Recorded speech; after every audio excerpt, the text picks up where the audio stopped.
মালয়েশিয়ার শ্রমবাজার নিয়ে সুসংবাদ দিলেন আমাদের প্রবাসী কল্যাণমন্ত্রী।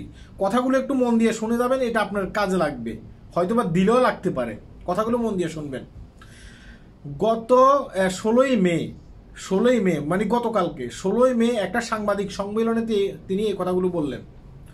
উল্লেখ্য, মালয়েশিয়ান গভর্নমেন্ট ঘোষণা দিয়েছে, সরকার ঘোষণা দিয়েছে, যেসব শ্রমিকেরা মালয়েশিয়া আসার চেষ্টা করেছে, মানে তাদের ভিসা হয়ে আছে, প্রসেসিং হয়ে আছে, তারা আসতেছে না, তারা 31শে মের ভিতরে মালয়েশিয়াতে ঢুকতে হবে, পরবর্তীতে মালয়েশিয়ার ভিসা বন্ধ হয়ে যাবে। আর এটার ভিতরে আমাদের শ্রমমন্ত্রী মালয়েশিয়ান যে গভর্নমেন্ট আছে, গভর্নমেন্টের সাথে তারা আবার কানেকশন করছে, শ্রমবাজার যেন বন্ধ না হয়, মালয়েশিয়াতে যেন আমাদের নতুন কর্মীরা ঢুকতে পারে। বুঝতে পেরেছেন বিষয়টা? বিভিন্ন পত্রপত্রিকাতে আসতেছে, আপনি দেখে আসতে পারেন। এখন আমার কথা হলো, আমরা যারা মালয়েশিয়াতে আসি, আমি হয়তো বা চাকরি করি, আপনি করেন না, অসংখ্য মানুষ মালয়েশিয়াতে বেকার আছে। যখন মালয়েশিয়াতে কাজের হাহাকার, মানে মানুষ কান্নাকাটি করতেছে, এটা নিয়ে আমার ফেজে অনেক ভিডিও আছে, আপনারা দেখে আসতে পারেন। মানুষ কান্নাকাটি করতেছে, ভাই আমাকে একটা চাকরি দেন, আমি কষ্টে আছি, ভাই দালালের মাধ্যমে আসছি, দালাল আমাদেরকে পাসপোর্ট দেওয়া, মানে বলতেছে পাসপোর্ট নিয়ে যাও, পাসপোর্ট নিয়ে মানে যখন নিবে আমাদেরকে আমরা 5,000-6,000 টাকা দিয়ে যাও, মানে এই ধরনের কথাগুলো বলতেছে। অনেক মানুষ কষ্টে রাস্তায় না খেয়ে পর্যন্ত ছিল। আমার পেজে ভিডিও আছে, খুঁজে বাইর করে দেখবেন, অনেক আগের ভিডিও তো। তখন আমাদের বাংলাদেশি মিডিয়াগুলো একটা খবর প্রচার করে নাই, মালয়েশিয়াতে মানুষগুলো কি কষ্টে আছে, তারা এগুলো নিয়ে কথাই বলে নাই। বুঝতে পেরেছেন? আমাদের সরকার পর্যন্ত, আমাদের গভর্নমেন্ট পর্যন্ত, আমাদের মন্ত্রী পর্যন্ত এই কথাগুলো তারা পৌঁছানোর চেষ্টা করে না। কারণ তাদেরকে বাধা দেওয়া হয়। কোথায় বাধা দেওয়া হয়? রাস্তা বাধা দেওয়া হয়, তাদেরকে টাকার লোভ দেখানো হয়। এই যেসব দালালেরা মালয়েশিয়াতে আছে, বাংলাদেশি দালালেরা যারা বাংলাদেশে বসে আছে, দালালেরা, তারা শুধুমাত্র এই সাংবাদিকদেরকে টাকা পয়সা দিয়ে তারা কন্ট্রোল করার চেষ্টা করে। আর এই দিক দিয়ে আমাদের শ্রমমন্ত্রী, আমাদের সরকার, তারা মনে করে কি, বাংলাদেশ থেকে যেসব কর্মীরা মালয়েশিয়াতে আসছে তারা খুব সুখে আছে, তারা কাজকাম ঠিক মতো পাইতেছে। এই কারণে তারা এই শ্রমবাজার বন্ধ করার জন্য মানে করতেছে না, ভূমিকা পালন করতেছে না। তারা বলতেছে যে শ্রমবাজার যেন বন্ধ না হয়।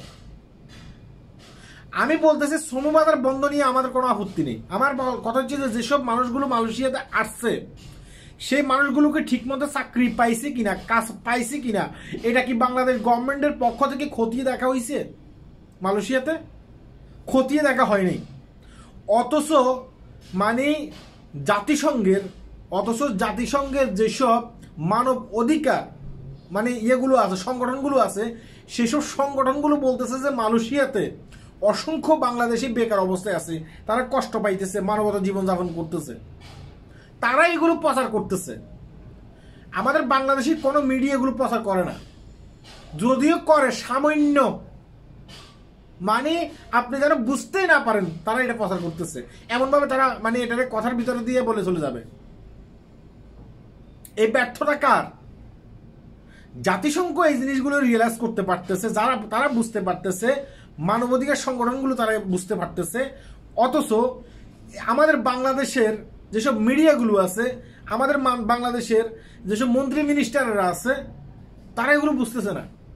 অনেক মানুষ বেকার, আগে এদেরকে কর্মসংস্থানের ব্যবস্থা করেন, এদের চাকরির ব্যবস্থা করেন, এদের নিরাপত্তার ব্যবস্থা করেন, পরবর্তীতে আপনি আবার বাংলাদেশের গভর্নমেন্টের সাথে কথা বলে আবার পরবর্তীতে লোক দেন, আমাদের কোনো আপত্তি নেই। কিন্তু একজন বাংলাদেশী নাগরিক হিসাবে আমার তো এই কথা বলার অধিকার আছে, তাই কথাগুলো বলতেছি, কথাগুলো একটু মন দিয়ে শুনবেন। কারণ অনেকে কষ্ট করতেছে। আমার পেজে আমি তাদের ভিডিও দিয়ে দিছি, ভয়েস দিয়ে দিছি, দেখেন না, এরকম আমার মতো অনেকে কথা বলতেছে। তাহলে এগুলো কি? হ্যাঁ, শুধু লোক ফাটাবেন, ব্যবসা করবেন, এগুলো চিন্তা করলে তো হবে না। মানবতার চিন্তা ভাবনাও করতে হবে, একটা মানুষ কিভাবে বেঁচে থাকে সেটার চিন্তা ভাবনাও করতে হবে আপনাদেরকে। যারা আপনারা উঁচু চেয়ারগুলো দখল করে বসে আছেন বাংলাদেশে, এগুলো আপনাদের চিন্তা ভাবনা করতে হবে ভাই। ভিডিওটি শেয়ার করবেন। আল্লাহ হাফেজ।